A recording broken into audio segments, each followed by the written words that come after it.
welcome to episode number 64 of the Active Geek podcast. In this episode, Chuck and I are focusing on James Howlett, aka Logan, aka Wolverine.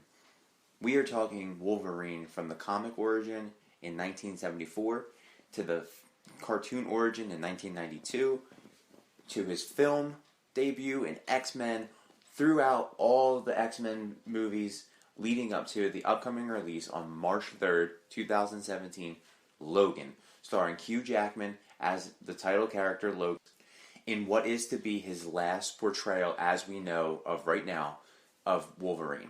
Patrick Stewart is reprising his role as Charles Xavier. And then you have Daphne Keane, a new upcoming actress who's playing X-23. Boyd Holbrook is playing Donald Pierce, the leader of the Reavers. Stephen Merchant is also in the film, and he is playing Caliban. Chuck and I are both excited for this movie, and we share our thoughts on it, as well as our thoughts on Wolverine as the character, and what makes him so popular, what makes him so badass, and why Wolverine is the true leader of the X-Men, in my mind. Chuck kind of disagrees, but, hear both of our arguments and be the judge for yourself. So without any further ado, this is episode number 64 of the Active Geek podcast, entitled Logan. Alright, Chuck, so before we even get into our welcoming the next hero into the Active Geek arena, I feel like it's pertinent to kind of amend what we said in our last Geek Gallery. Yes. So we were both really pumped that Matt Reeves was slated to be the next director of the Batman movie. And he's dropped out. So this is the first, this is the official, we're taking it to the Active Geek podcast first, that we are throwing our hats in the ring to direct the Batman movie. Kind of like the Russos.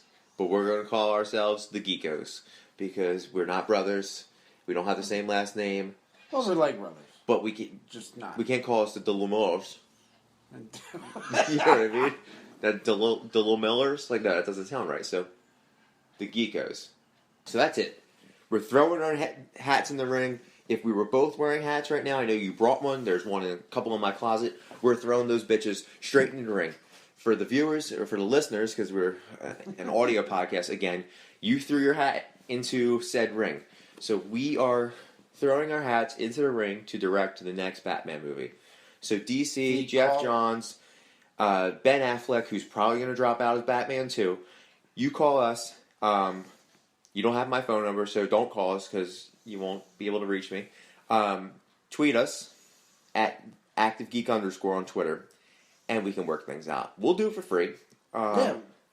Just give us licensing rights to the toys. So, Chuck, we're going to welcome a new hero into the ring today. And this is a very popular hero. We're going to bring him into the Active Geek arena, right?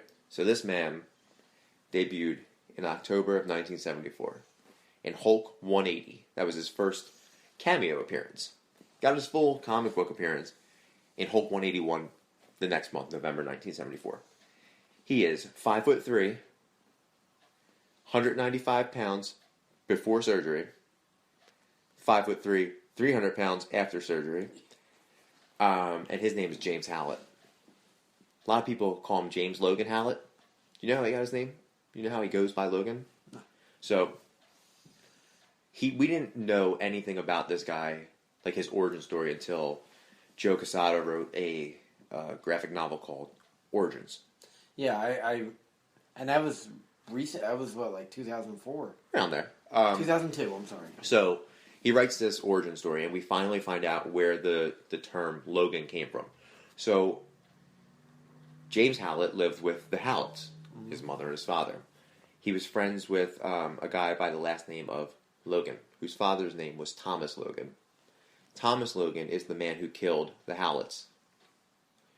So, he took the name Logan as a kind of like an alias to run away from the other Logans, because they won't be looking for somebody by their last name. They'd be looking for the Howletts because they knew that James Jr., I guess, maybe his last name was James, I don't know, was running away. So he took the name of Logan to never forget who killed his family and to honor his family by taking that name to kill Thomas Logan. And a lot of people say that Mrs. Howlett kind of was getting things on the side and slept with Thomas Logan, and that James Howlett, Logan, or Wolverine, is Thomas Logan's son.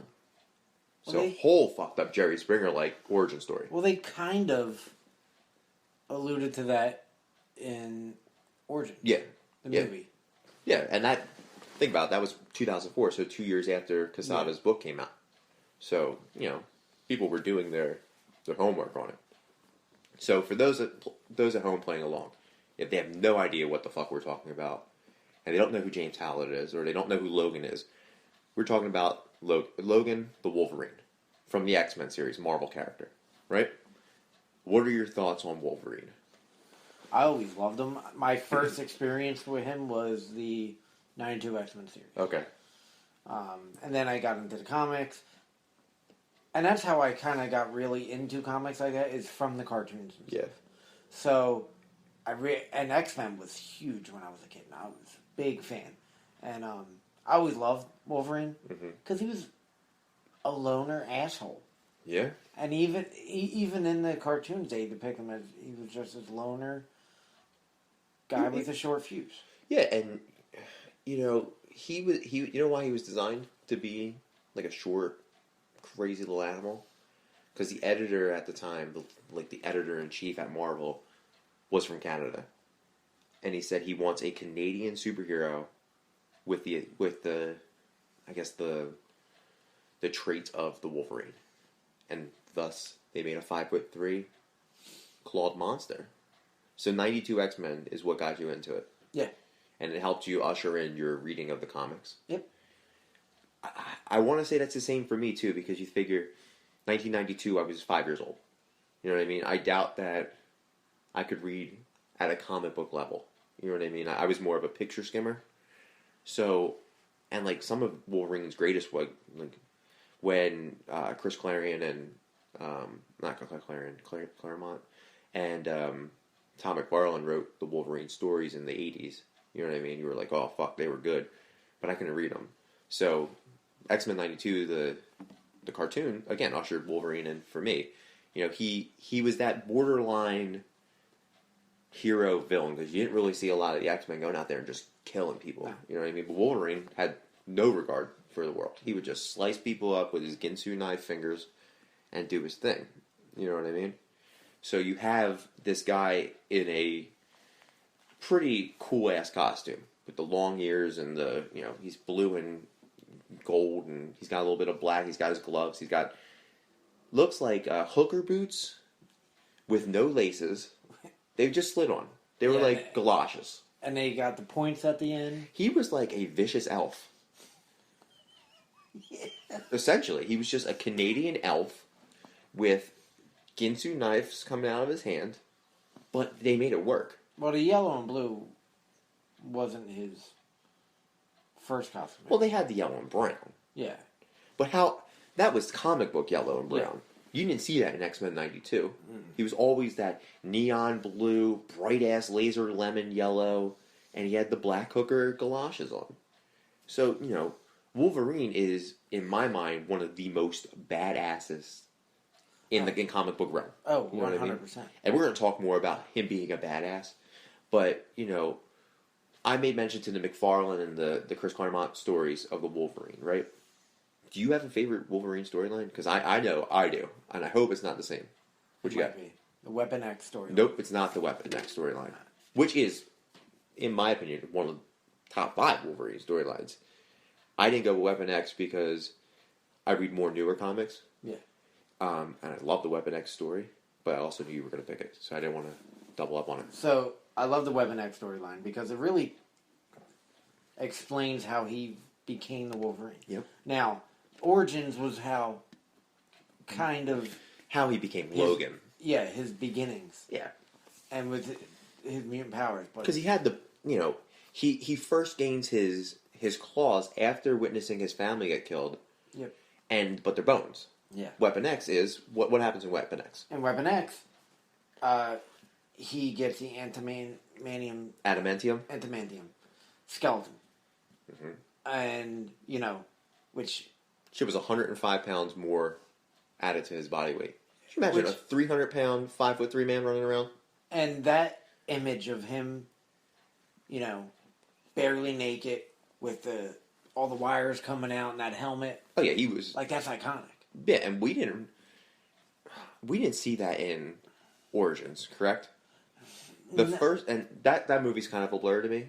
They tried to do that storyline. We saw the full Weapon X Wolverine in Apocalypse. And that looked awesome. Yeah. That looked like the story. Mm-hmm. I mean, that looked like the comic itself.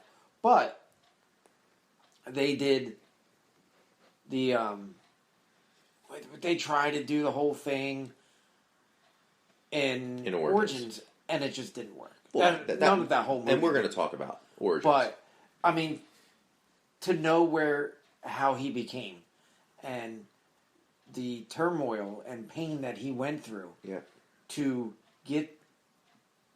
become the man he was and has become a superhero. And that storyline is just iconic. Yeah, and to piggyback on the Weapon X program, the Weapon X program was the huge program, right? But it had subsets of programs.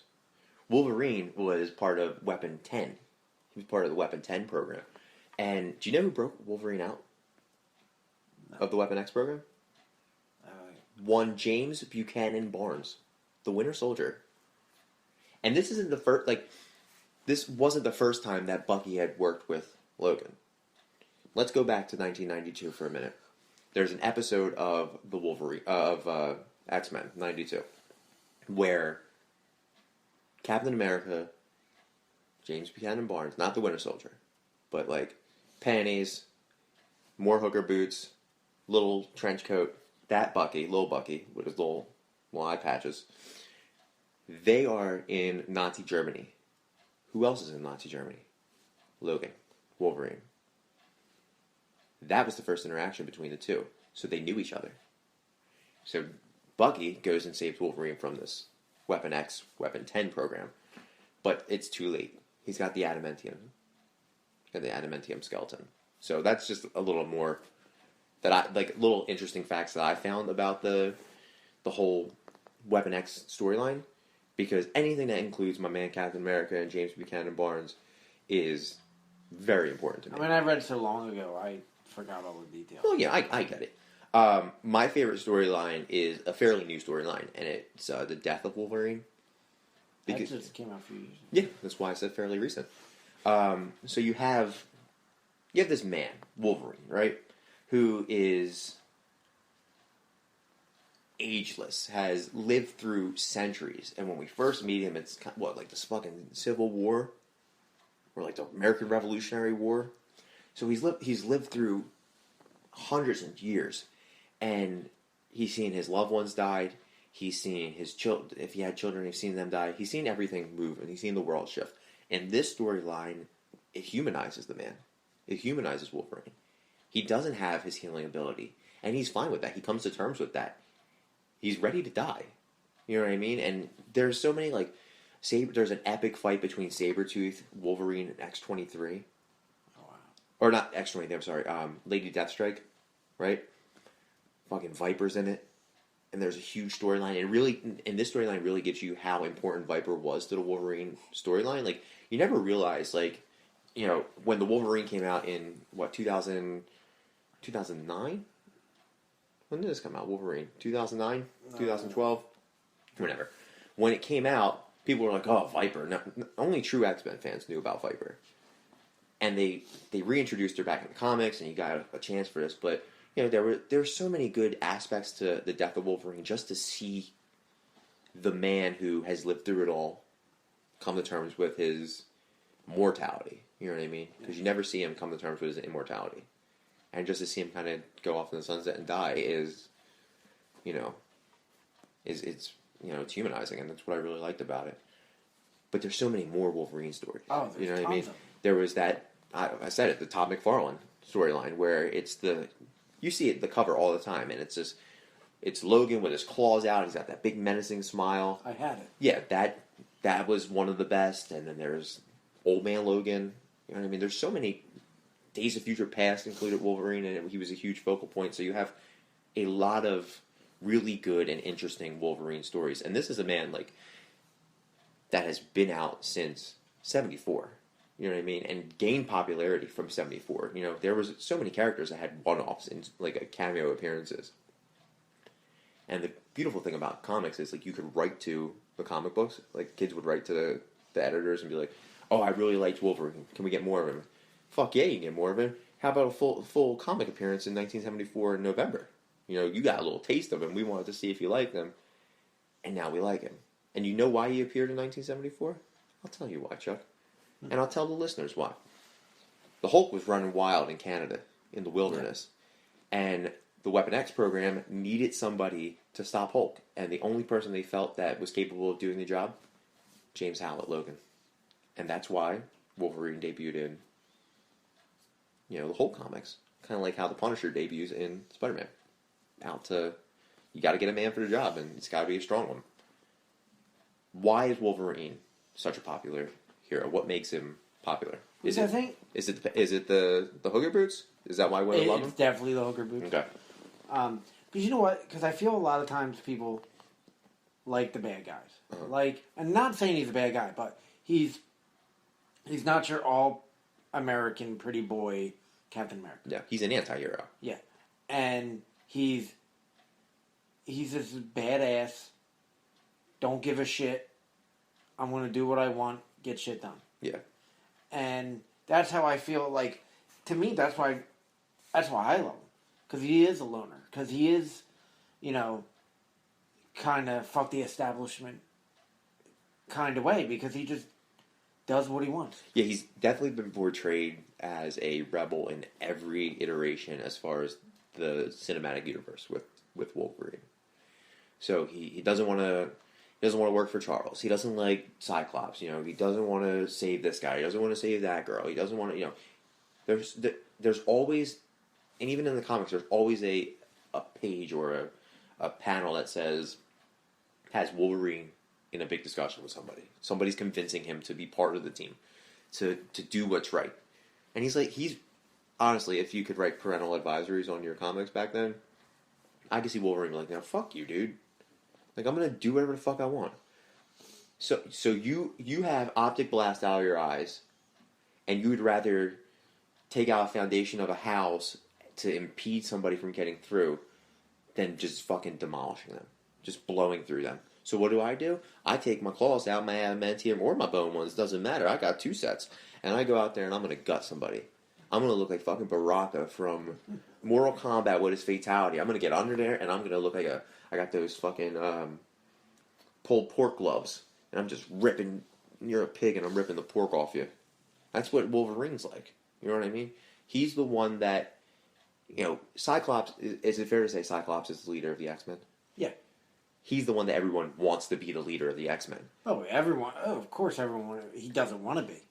Cyclops' wife even wanted Wolverine to be the leader a little bit more than just the X-Men. She wanted him to be the leader of the Sex-Men because she wanted him to just slide in. That's Jean Grey. She saw it in her head. She knew it. But to me, I don't think he could be a leader. I think he can. I think he's too hothead. I think he's too selfish. I don't know. It depends on what the situation is. I think he could lead, but not be a leader, if it makes any sense. Well, no, think about it. Sabretooth comes in, and his whole thing is he wants to kill Charles. Right? Cyclops can take care of that. That's one person. Bolivar Trask comes in, and there's an entire group of Sentinels, and they want to blow up the world and kill all the mutants. Wolverine can do it. I think Wolverine can do something beautiful when there's a bigger risk.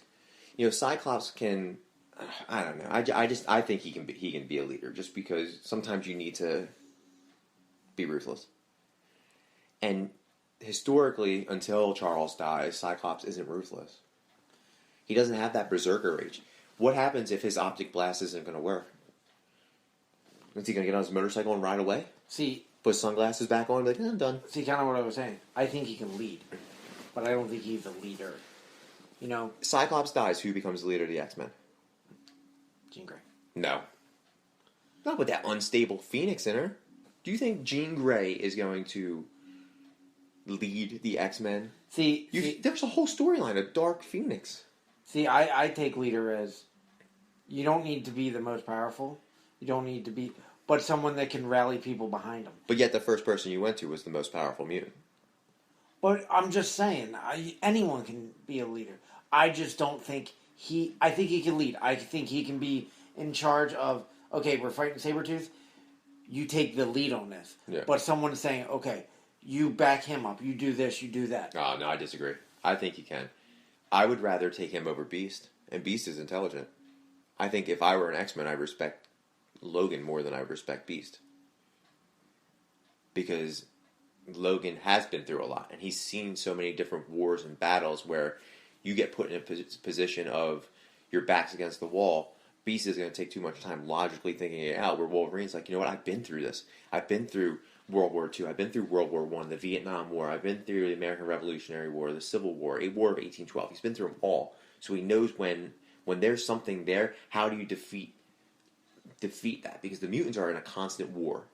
There's always somebody who wants to eradicate the mutants. Or eradicate the humans. See Magneto. So how do you need someone who is a warrior? Cyclops isn't a warrior. Beast isn't a warrior. Fuck, I'd take Emma Frost over Beast. You know what I mean? I think Wolverine could be a leader. You know, I understand where you're coming from, but in my mind, I think he could be a leader, just because of his experiences. Is Wolverine the most badass superhero? Ooh, I thought you were gonna say fuck yes, he is. I think so. In my opinion, yes. But I think in the world today, people would put like Deadpool up there. Yeah. As like 1A, 1B. But growing up with what we have, I would say yes. Oh, I'm going Wolverine. Because if it weren't for Wolverine, there wouldn't be a Deadpool. No. My runner-up would be Punisher, but he's not really a hero. He's a anti-hero. Wolverine has heroic aspects. You know what I mean? So I think he absolutely is the most badass. He's got metal claws, Chuck. Oh. He's so badass that no one has tried to replicate him. And like DC doesn't have their version of Wolverine. You know what I mean? He's one of the pinnacle characters that will not be replicated. Hulk, Spider-Man, and Wolverine. I mean, you don't see them in any other comic book realm. Granted, you have Lady Deathstrike, who has like long ass fingernails, and you have X-23, Laura Kinney, who is essentially a female copycat of Wolverine, but that's because of Wolverine. Yeah. You know what I mean? So I feel like Wolverine is the most badass superhero because he doesn't give a fuck. And you know, that Berserker rage goes in, game over, dude. No one's touching him. He's immortal. He's got a fucking... You can't get hurt. Metal skeleton. The only way you can kill him is if you cut his head off and you keep it far away from his body. That's the only way. And how many people are taking that trouble? Could you imagine taking his head off, Wolverine's head off, and the body coming back to find you? Oh my god. It would be... Oh my god, game over for me. So you said he's a loner, but he's worked on teams. Do you think he's best suited to be on a team, like the X-Men or X-Force, or be a loner? I'd say be a loner. Okay. It's just because, I mean, dude's got issues. Yeah. You know what I mean? And I just feel sometimes that could be a liability. Mm-hmm. So he can, now to me, being on his own is best. I'm going with team, and you know why I'm going with team? Logan has been part of 4 teams. Take away X-Force, so he's been part of 3 major teams, right? And there's only 2 heroes that have been part of these 3 teams. Avengers, Fantastic Four, and the X-Men. You know who the other one was? It's going to surprise you. Take a guess. Black Panther. No. My first guess was Spider-Man. You know who it was? Who? Storm. Really? Yeah. Yeah. Because she's a mutant. And I didn't, like, putting it together now, I can see, well, it has to be another mutant.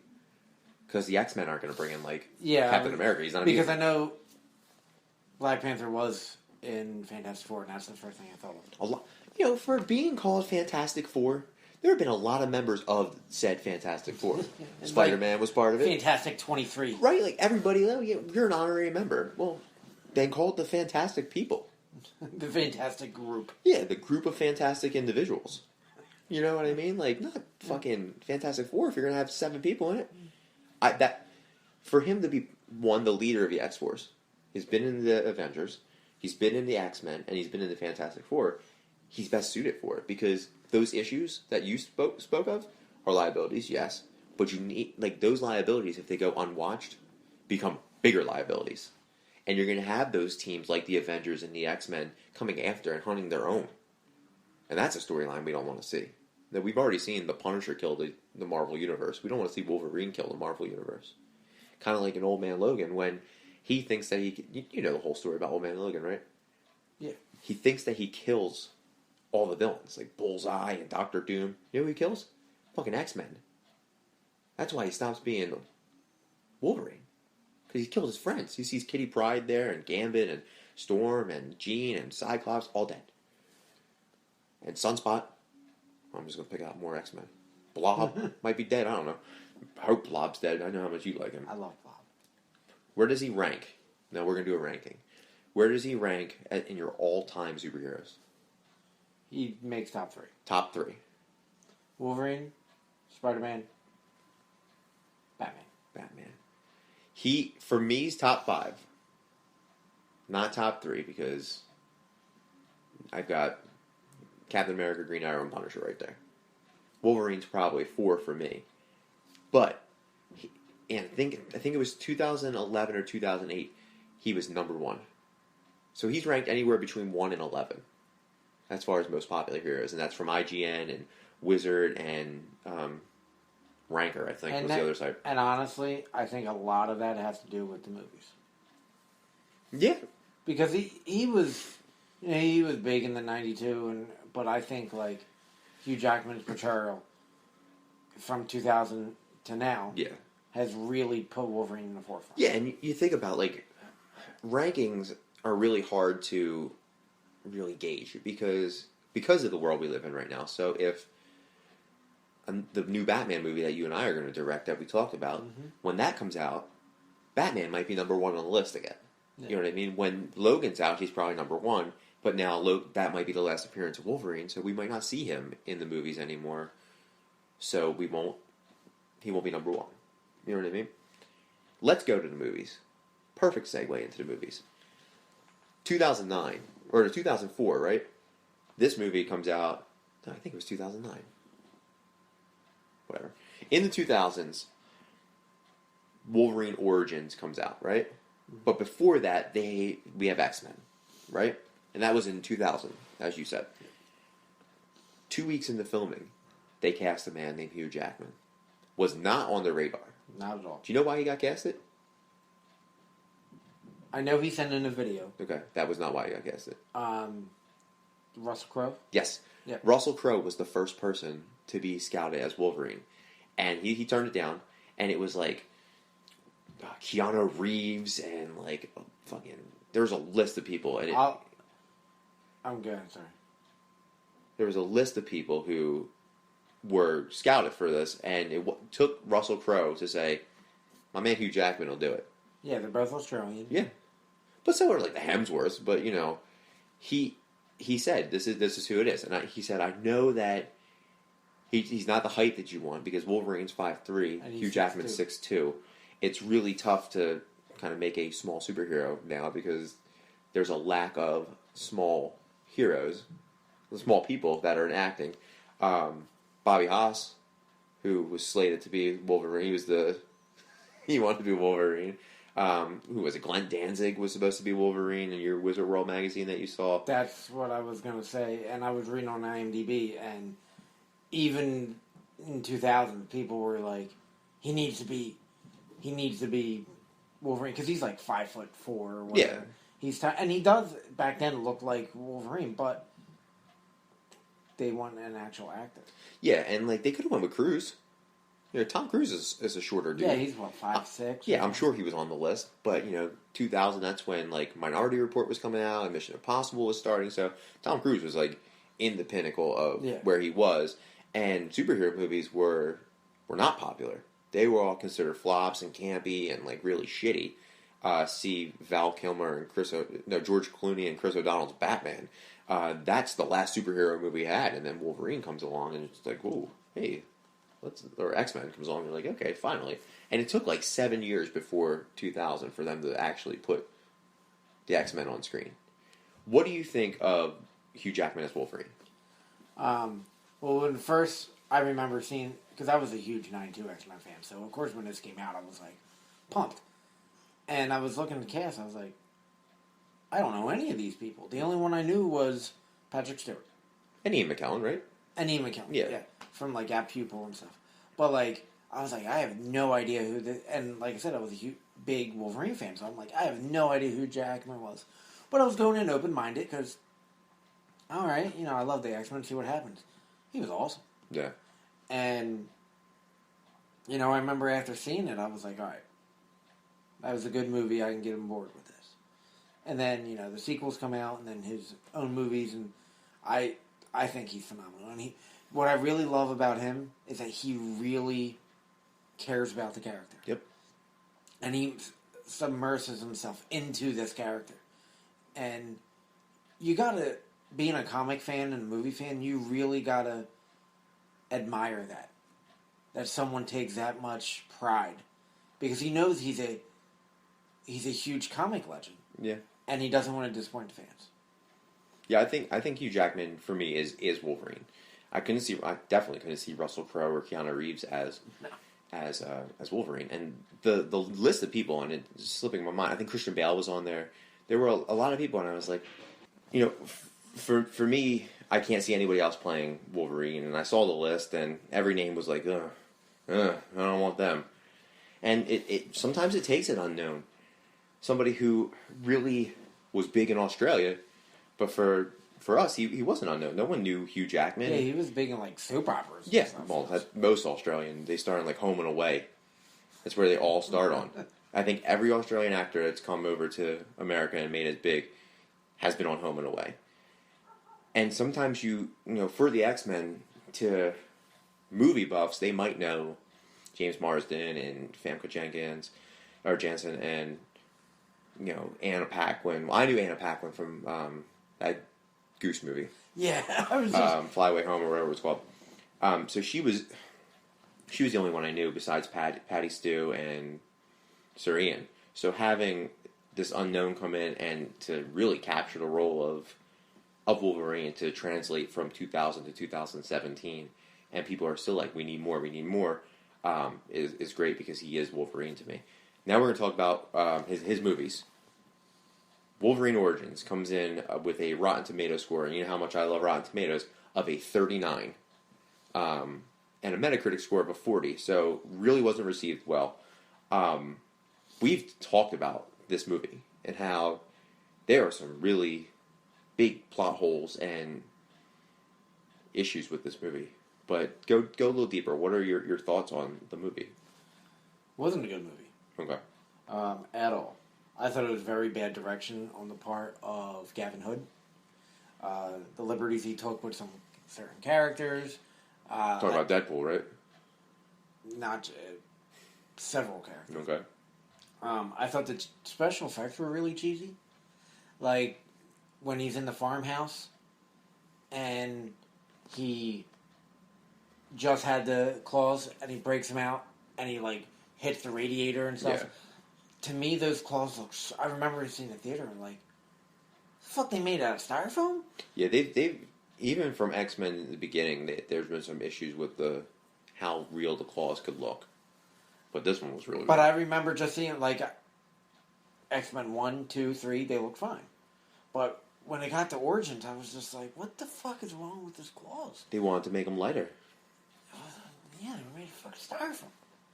But to me, like, that was just really, really, really cheesy. And I love Liv Schreiber. Mm. And I've talked about this, and you know how but I hate what he and the movie did with Sabretooth. Okay. Because Sabretooth is exactly what I envisioned that Tyler Mane was. Yeah. And he's this huge being, and just this long hair, grizzled man. Yeah. And Liv Schreiber, great actor, love him. I love a lot of things that he's done, but in those movies, it's just in that movie he's just a guy with unmanicured nails. Yeah. And Well, he does have that feral rage, though. Like you see it when they're fighting on the top. They're fighting Deadpool on the top of that silo, where he's going on he's running like an animal. Yeah. So he's still kind of feral. But I don't know. The lack of homage to the original character, I think really threw me off with that movie. Yeah. I think if Liv Schreiber looked like Tyler Mane, that'd be awesome. Yeah. You know, he's not as big as Tyler Mane, but I don't know. I just feel that was really poorly done, and so is Gambit. Yeah. Like Gambit was like number 2 for me when I was a kid, and I just thought that portrayal was shit. Well, for me, I agree. It wasn't a good movie. It's the worst X-Men movie that's come out. Yeah. I think there's some redeeming qualities to it. That the fact that they did include Gambit in the movie, regardless of the portrayal, you got to see him. We haven't seen him since. So if it weren't for that movie, we probably wouldn't see Gambit until Channing Tatum, which is probably going to be a bad portrayal too. So you have that option. They also included Deadpool, which was poorly done, but the casting of Ryan Reynolds as Deadpool, that brought along the Deadpool movie. Yeah, so if it weren't for that shitty portrayal, it wouldn't have really given Ryan Reynolds the drive to say, you know what, I want to redeem this character. Because what if they didn't include it? We wouldn't have Deadpool. And if we did, it wouldn't be Ryan Reynolds. It might be Joel McHale. You know what I mean? Or James Marsden or somebody else. Who knows? There were some really bad parts of the movie, which there's more bad parts than good parts. But I liked Liev Schreiber. I think that before you have to take his origin story as well, because part of it was an origin story for Sabretooth. He was part of the Weapon X program as well. He was a normal guy with mutations. He wasn't we're never going to see that costume that Sabretooth wore. No. That open-chested V-neck yellow onesie with the fucking parka hood. We're not going to see that because it's not realistic. Just like we're probably not going to see the cheesy Wolverine costume that's been teased since 2000. A lot of people are saying it's going to be in Logan, but if it is, it's going to be a flashback. But we'll never see that Sabretooth that we want in the comics. Tyler Mane was a henchman. Sabretooth is never known as a henchman. Sabretooth is a strong villain. He's one of the pinnacle villains for the X-Men. And the way they used the Tyler Mane character is he was just kind of like Lurch from the Addams Family. He did Magneto's bidding.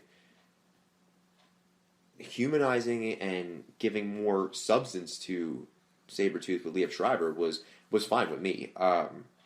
Albeit it was a bad movie.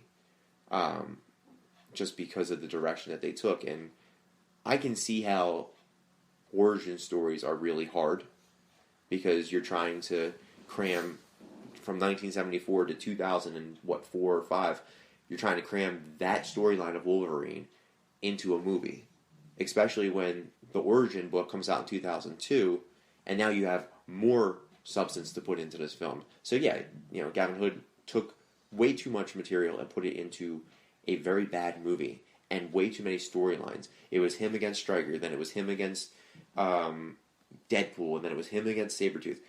Constantly fighting, but your fight scenes need to be more in depth, and you have to have a substance to it. It was just too much fighting and not enough story. I think what also hard with origin stories is that he was already an established character, and in the movies, people know him for 3 movies, and then to try to do a prequel into an origin story, I think that's what was kind of hard. Yeah, but it's tough because there's other studios that have done origin stories and prequels. You know what I mean? And they've been successful. We're about to see Thor was not Thor. Black Panther's an established character, right? Granted, he's only been in 1 movie, but he's an established character, and we're going to go and get a prequel. That's going to be successful. You know what I mean?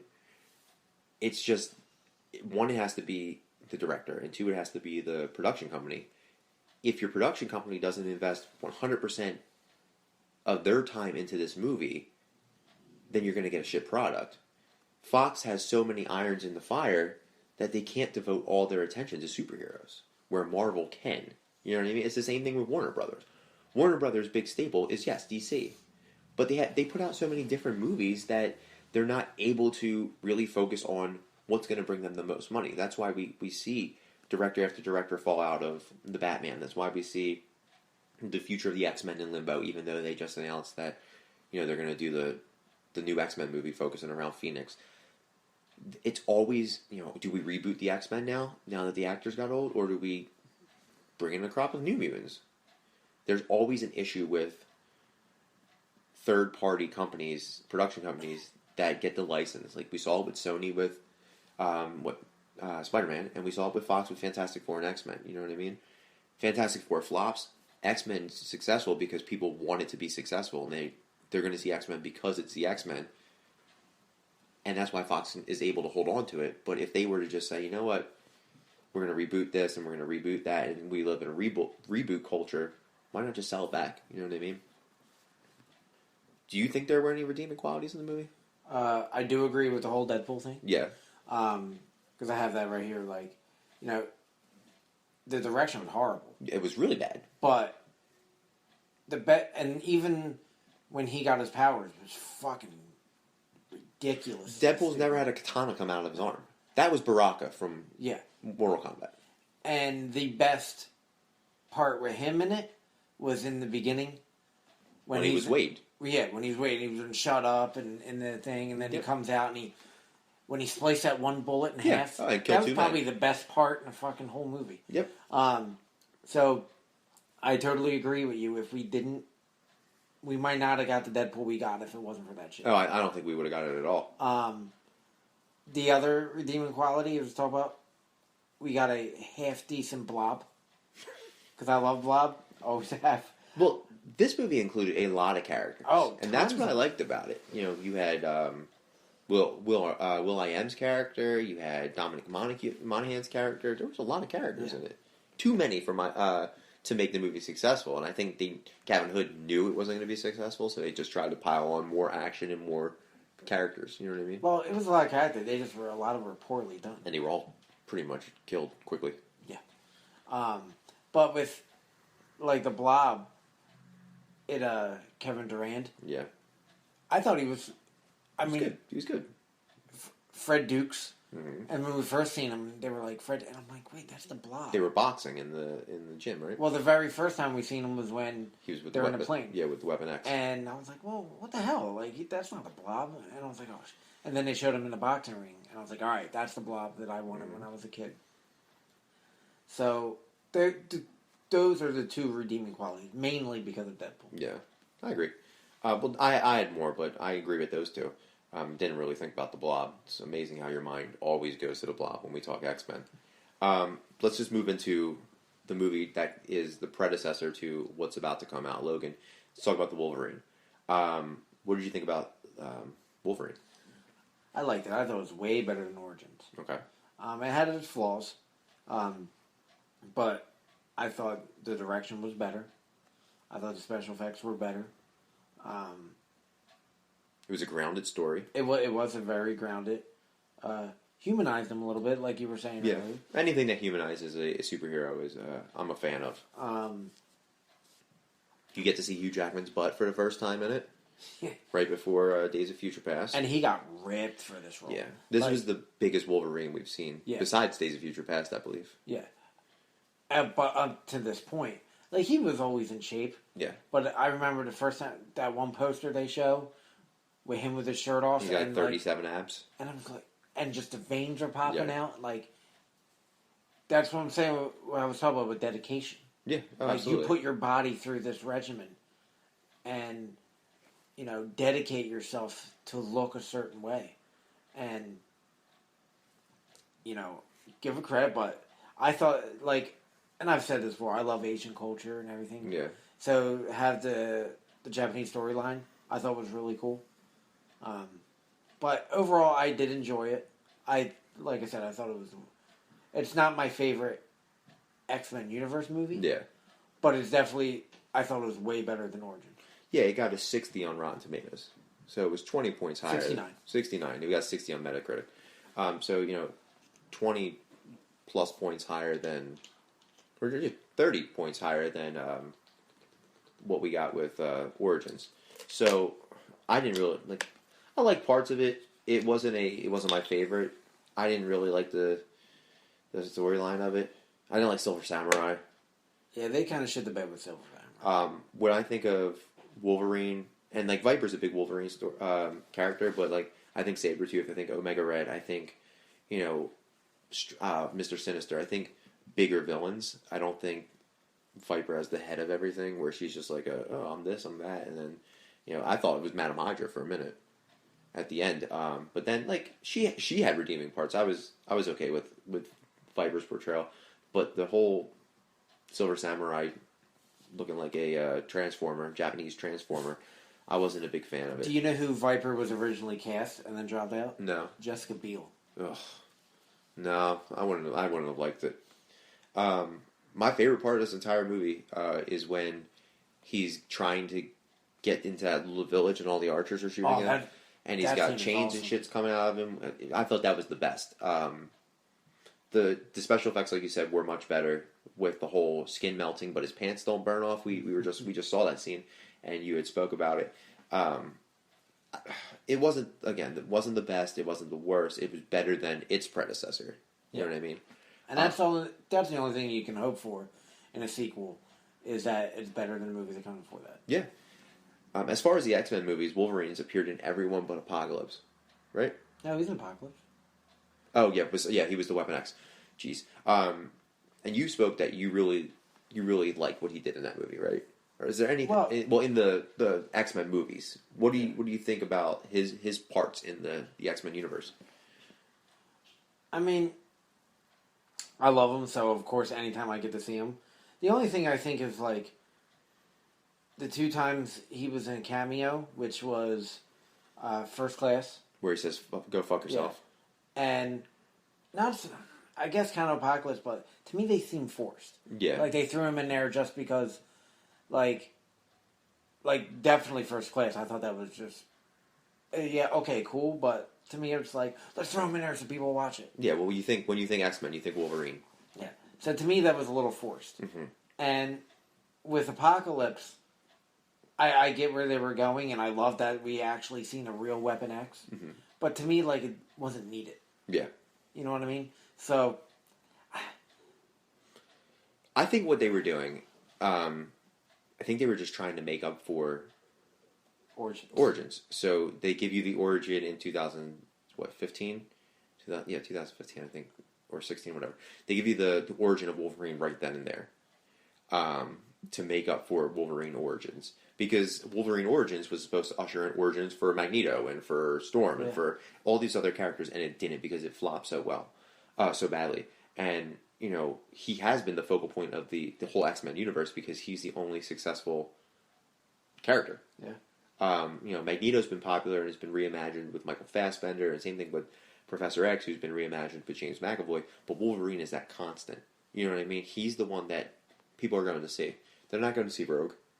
They're not going to see Colossus. They're not going to see Kitty Pryde or Iceman or Pyro, or whoever the hell you want to include it. They're going to see Wolverine. So of course they have to include him in every movie. Yeah, he is the face of the X-Men. Yeah.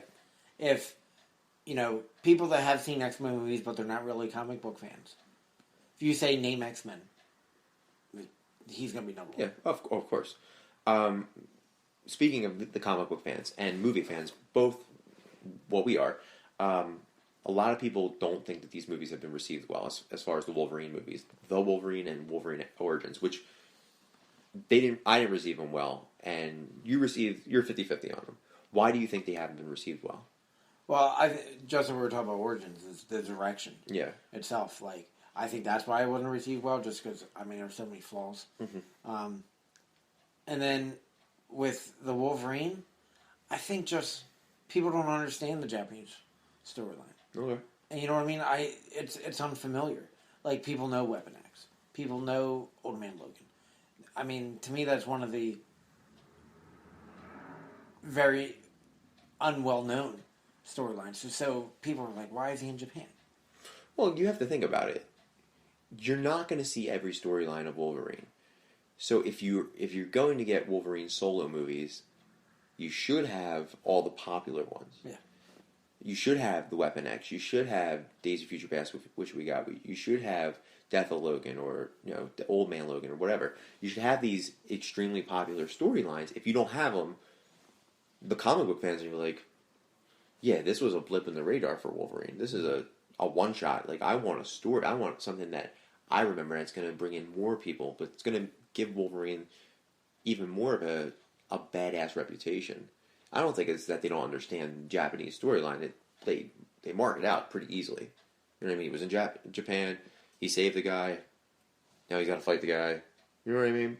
Like, the story was fluid. Now, there weren't missing pieces in the Wolverine, but I think people are just, because Wolverine's so number one for a lot of people, they dropped the ball.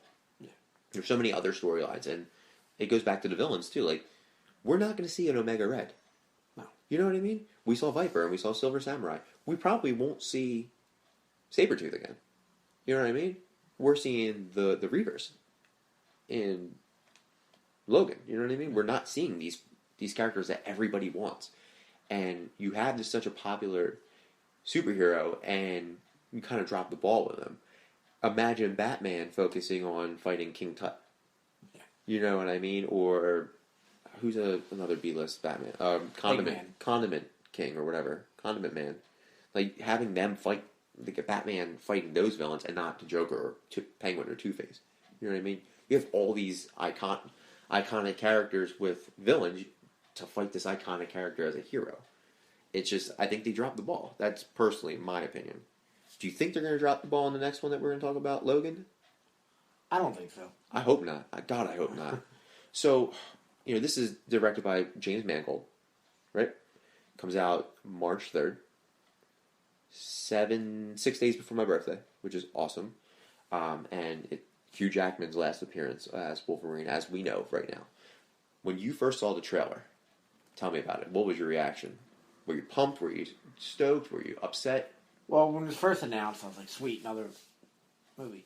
And James Mangold directed the Wolverine, which I liked. I was like, all right, it's not Gavin Hood again, so good job. I was like, all right. I was pumped. And then I seen the trailer, and I'm like, this is fucking weird looking. But it looked awesome. It looked like no other X-Men Universe movie we've ever seen. It looked like no other superhero movie. Yeah. You know what I mean? It was like Mad Max meets X-Men. Yeah. Which is crazy. Very, kind of post-apocalyptic. Yep. He's old. Yeah. Got gray hair. He's in a fucking suit jacket in the desert. Like, it's hot there. Why are you in a tux? He's living in an old fucking airport water tower. Yeah, that's crazy. So what else about the trailer? I just think it looked awesome. And then they showed that Caliban. Yeah. I was like, who the fuck is that? Stephen Merchant. Yeah. We were surprised about the casting. Yeah, because... Comedy. Yeah, he's a tall, lanky... He's me. He's me. If British you. If I shaved my head, I could be a fill-in for Caliban. I don't even need to be put makeup on. I'm white enough to be Caliban. And it's a better Caliban than what we got in Days of Future Past. Or not Days in Apocalypse. I like that Caliban. I thought he was shifty. His part in this movie is completely different than his part in Apocalypse, where he was more of like, Caliban will get you wherever you want. Blah, blah, blah, blah. He was kind of like a leader of the underground. Yeah. This Caliban is actually, like, a lot of people think Caliban's going to be a villain. He's helping Logan take care of Charles. You know what I mean? So you have this another unknown character, but I'm so excited for it. Because that's me. I'm telling you, it's Caliban. I'm a caregiver. That's me. My reaction to the trailer, number one, was, and I know you don't like it, the inclusion of Johnny Cash's cover to Nine Inch Nails' Hurt. And you hate that song, and I get it. I thought that fits the tone so much, because we're going to kind of talk about this in a little bit, but it kind of gives you the tone that it's Old Man Logan.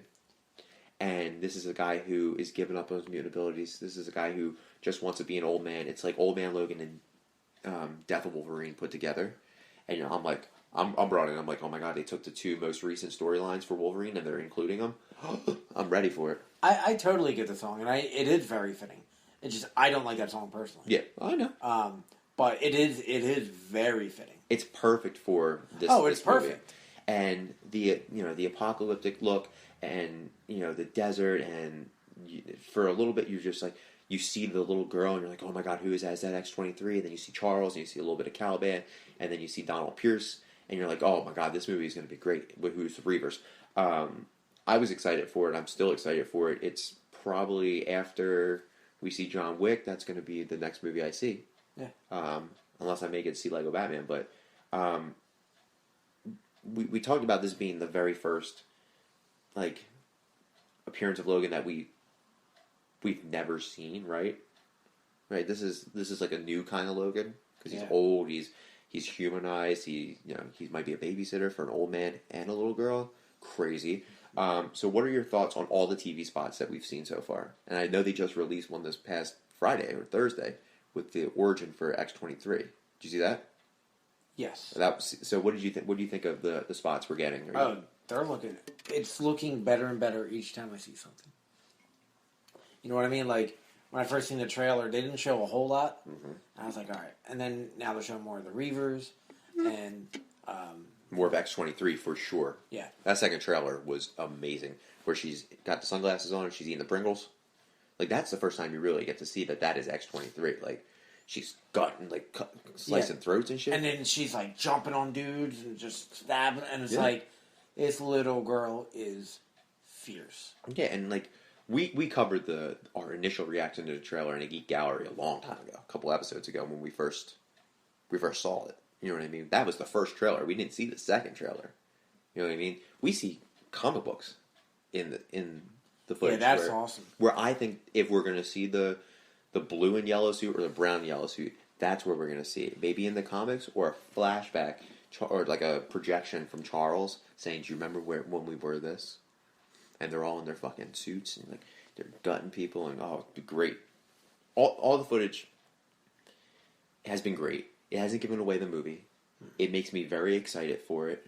You're going to see another origin of Laura Kinney X-23, which is cool because I want to see why they're including such a small child.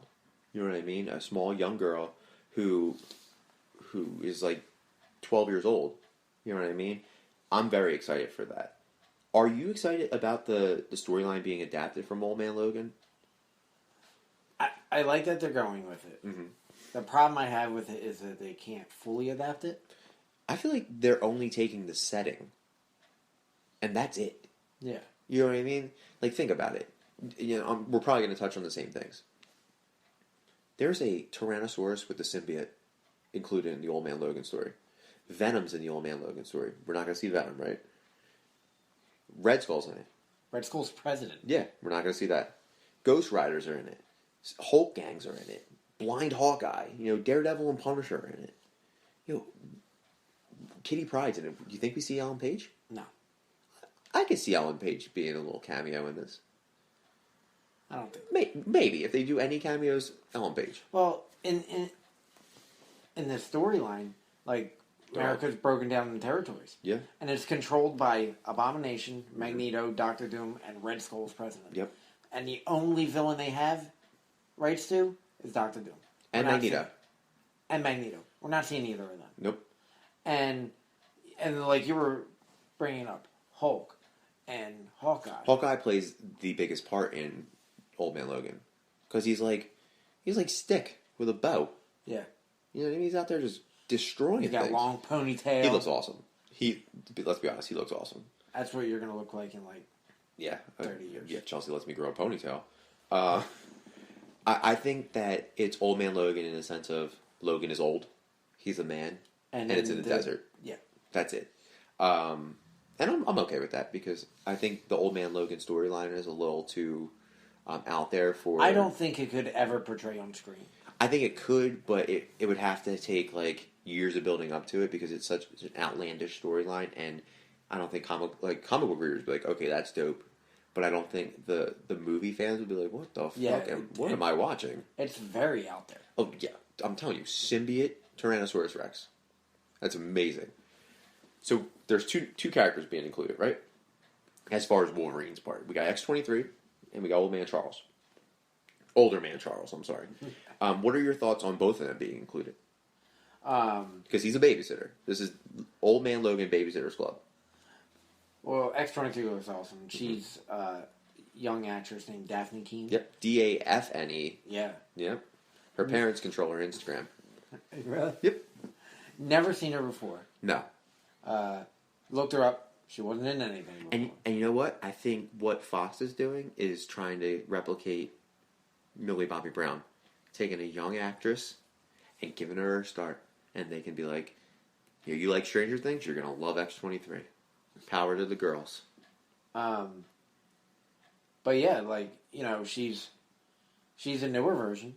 Yep. I mean, X-23 debuted in 2004. Yeah, in NYX. Yep. And I think it's awesome because it's kind of, to me, and I'm hoping they do this, it's like passing the torch. Yeah, but, you know, passing the torch, like, what? It's a 12-year-old girl, dude. We're not going to get an X-23 solo movie. And if we do, it's not going to be until she's like 17. Put her in New Mutants. Yeah, or put her in X-Force. And then... I don't know. Well, she's going to be in a rated R movie. If I was a parent, I wouldn't want to put my child in a rated R movie with Deadpool. You know what I mean? There's strip club scenes and there's titties all up in your face. Like, I don't know if that's where I want to put my 12-year-old daughter. You know what I mean? Well, she's paying their mortgage. Yeah, right. She's paying their mortgage. She just bought them a house. They're out of debt. You know what I mean? Yeah. But like, I would like to see that. Like, okay, because same thing. Wolverine. He was a nobody. Yep. And he was a young guy at the time, and now not 12 years old. He was like in his 30s. Yeah. Nah, not then. He was like in... Well, he's in his 50s now, isn't he? No, he's not. He's like 51. Is he really? I thought he was like late so. 40s. I don't know. So anyway. Late 40s, 51 are pretty close to each other. 47 and 51 is not... 4 years apart. It's not that bad. All right, go ahead. Continue. So, anyway... We don't need a math lesson. So, I would like her to be like New Mutants. Mm-hmm. And then, you know... So, in 4 years from now, 5 years from now, get her own movie. I've been excited for X-23 since I saw Lady Deathstrike in, X-Men 2? Yeah. So having X-23 included in... First of all, X-23 in the comic book world is now the all-new Wolverine. Yep. With, you know, Logan's going to come back in the when they redo Marvel in the fall, but she is having awesome storylines in the comics, and it's kind of cheesy because it's a kids oriented comic, but she is still badass, and she rocks the Wolverine suit, and she looks pretty cool with the long hair and whatnot.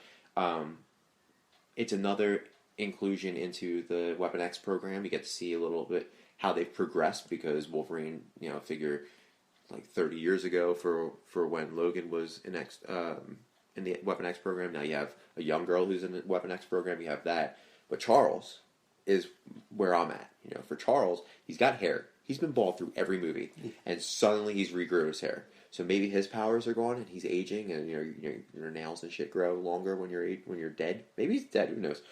He looks dead in the movie for sure. What do you think about Older Man Charles? I'm glad he's back. I love Patrick Stewart. I love him in the fucking Red's Apple Ale commercial or whatever it is.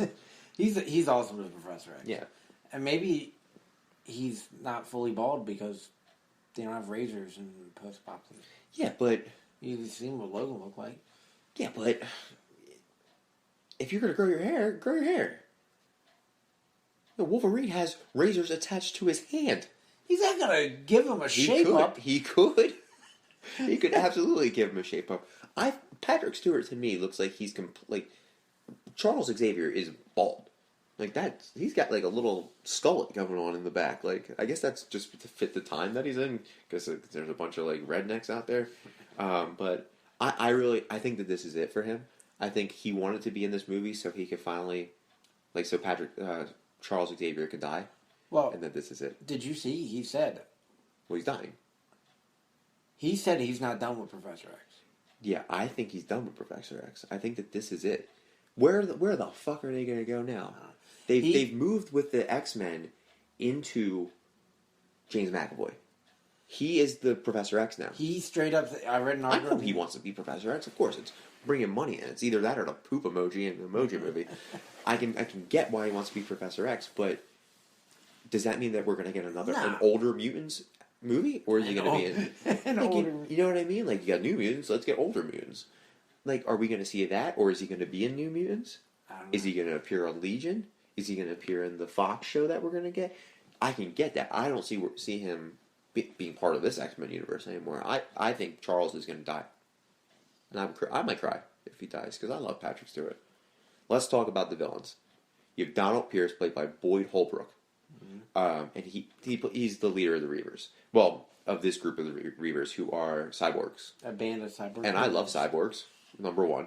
And you have, at first you see him and you're like, oh, this is just some douchebag with a tattoo on his throat. He's got sunglasses, he's got his coiffed hair, and you're like, oh, fuck this guy. I already hate him. And then it didn't take until the second trailer where he's like, you're not the only one who's enhanced, and he's got his fucking metal, like, robot hand, C-3PO hand. And I'm like, oh, okay, now I'm ready for this. So what are your thoughts on the Reavers being introduced in this? Well, I'm glad we're seeing a new villain. Yes. I always like seeing new villains.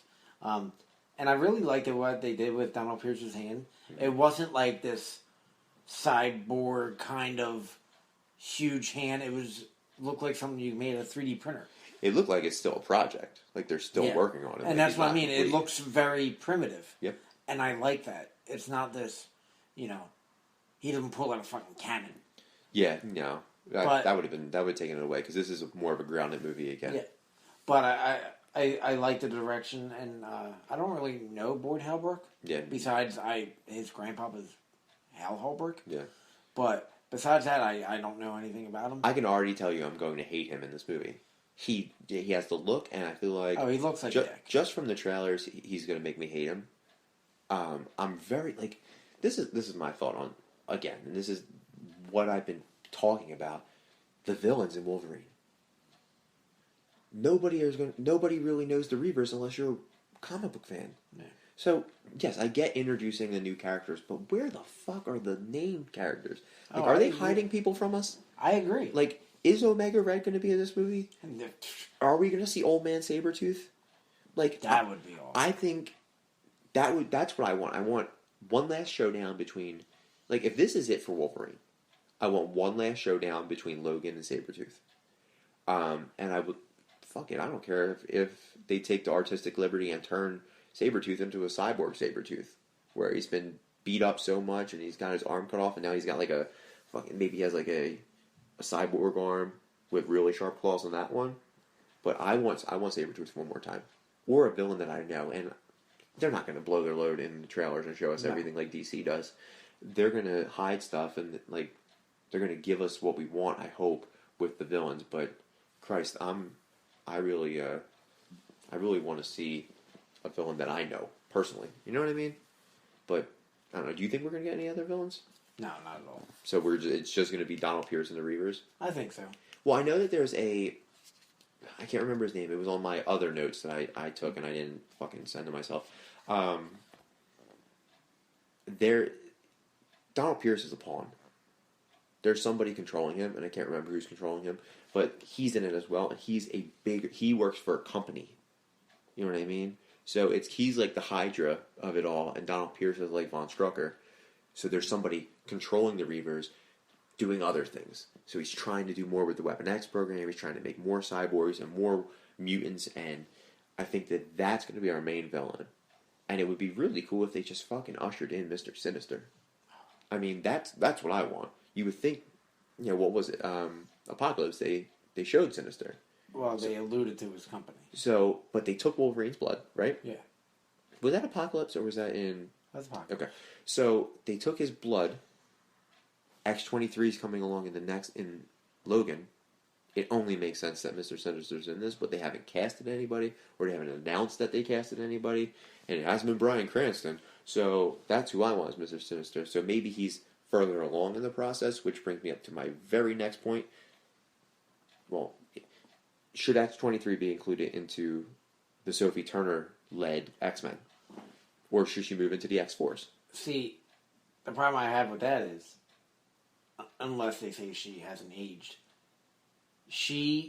this movie's supposed to take 30 years after Apocalypse. Mm-hmm. So how... You know what I mean? Like, that was the 80s. Yep. And This is probably way past 30 years. This is probably like 2050. From what I read, it said... now that it just could have been someone speculating. Could have been just me posting an Instagram post. But, so it's years and years and years in the future. Yeah. By this time, Jean Grey is dead. Yeah. So, unless they made her and she doesn't age, or she aged very, very, very, very slowly. Yeah. But I don't know how she would fit in that universe. I think if they include her, they're going to include her in the TV universe. X-23 focused TV show where it's kind of like a Stranger Things vibe with the kids. And that's how she gets included. And it's after Old Man Logan. And if she's not in that, I think she's a one-shot and this is it because of the time difference. That's a great point. I think that, based on the time difference, we're not going to see much of her anymore. Because Deadpool's more of a current time. It's not in the future with Old Man Logan. X-Force is probably going to be in the... Well, we can see it in X-Force because Cable is from the future. So maybe he brings back X-23 with him, but who the fuck knows? This whole universe is so goddamn confusing for me. Well, what they The do... timeline's fucking confusing. See what the problem is they make something, and then, it doesn't work, so we're going to redo this. Yeah. Or we're going to redo that. Yep. And that's the problem with... I love X-Men, I always have and always will, Mm-hmm. but that's the problem with the movie universe, is because they're taking this and like, alright, we did X-Men Origins, you know what, forget about that, we're going to do this. Yep. And you know what, everything that you've seen in X-Men 1, 2, and 3, Forget it. forget it because we're doing... Days of Future Past, Days and of they're all Future Past. live. And you know what, it's just going to reset the timeline. Yep. So let's talk about reboots. When Fox reboots Wolverine, which they're more than likely going to do in 5 years, who would you cast? See, I don't want them to do it. I don't want him either, but I know who I think who I would like to be cast, and I know who Hugh Jackman wants to be cast, and I know who you want to be cast. Tom Hardy. Tom Hardy, and that's Hugh Jackman said if they're going to recast Wolverine, the only person is going to be Tom Hardy, And that's what I you want. know who said he wants it? Who? Oh, I forget. He was Matt Bomber, No, Eddie the Eagle. He was Taron Egerton. Yes, he said he wants it. Yeah, because he's short. He was actually rumored for Cyclops, and he turned it down. Yeah, because for Kingsman 2, I think Yeah. he wanted to continue working on that. But yeah, he. It was like 2 weeks ago. He posted an Instagram. I want to post. play fucking Wolverine. Well, If a 6'2" guy can play Wolverine, a 6'5" guy can play Wolverine. I'm fine with it. I got the beard. I can grow hair. Speaking of that little trivia that I was reading up on, did you know that James Marsden in the X-Men movies wore...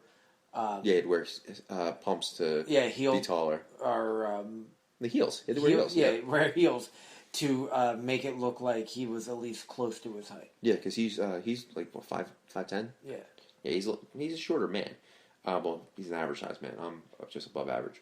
I would like Tom Hardy if they ever recast it, but like Henry Cavill could be a good Wolverine just because of the physique and the. Oh, they would never do that. Yeah, or Joe Manganiello, another one that they won't do. But Joe Manganiello's like 6'6".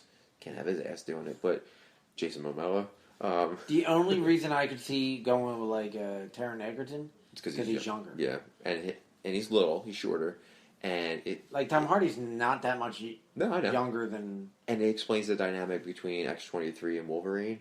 I can get it, but I don't think that they should reboot it. I don't want them to reboot it. I want them to sell the rights to Marvel so Wolverine, Hugh Jackman, can be included in the Avengers. That's really how I feel. And it's long overdue that we did a Logan episode, a Wolverine episode, but I was saving it because The movie. I get it. This could have been one of the very first episodes because of how much we love Wolverine. So I'm going to see Wolverine or Logan. You're going to see Logan. I encourage everybody else to see Logan because this is probably the last time we're going to see Wolverine on screen.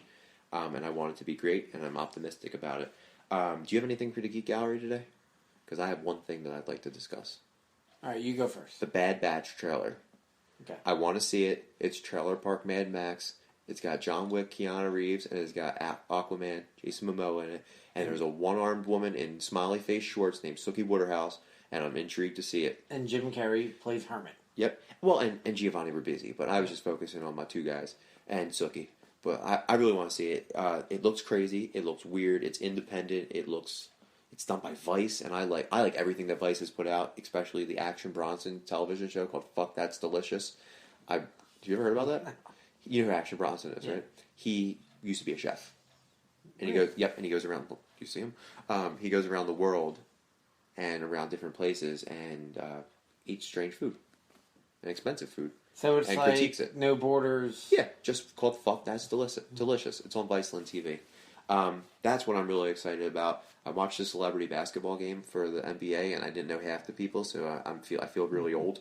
What do you got? Got anything? Last night, we just found out that our boy Donald Glover has joined the Lion King movie. With James Earl Jones. Which we talked about before. I was like, it has to be James Earl Jones. Yep. And give your fan casting, which will probably happen as Timon and Pumbaa, because I want to predict the future one more time. Key and Peele as Timon and Pumbaa. To me, who else? No, it's Mary-Kate and Ashley Olsen. That's who I got. But because we were talking about it last night, because I was at work and you texted me, and I was like, oh shit. And I really want Jeremy Irons as Scar. Yep. It's probably not. It's going to happen. I'm telling you, it's going to happen. But Timon and Pumbaa, Key and Peele, Active Geek. Lock it up. Boom. Lock it up. Well, the last thing we need to do, Chuck, is plug ourselves. And we mentioned our Twitter, which is ActiveGeek_. We are on Instagram, The Active Geek, which I still don't post, but I'm going to. We're on Facebook, where you can get all of our episodes, and we're going to do some kind of pictures to show you who we are and who we've met, and some fun stuff in our geek lives on Facebook real soon. We're on SoundCloud, The Active Geek Podcast. We're on iTunes Store, The Active Geek Podcast, and the Geek Culture Cast Network, where you can find our friends Legends of the Panel Podcast, Warp My Tars Podcast, and Microburst. So make sure you subscribe to all of their stuff while you subscribe to us. Review us and review them as well. And then we are on Spreaker.com under the Geek Culture Cast Network, and that's where you can find us on the World Wide Web, the interwebs. And the last thing I'm going to say, and I want to get this trending, is #ActiveGeeks for Batman. See ya.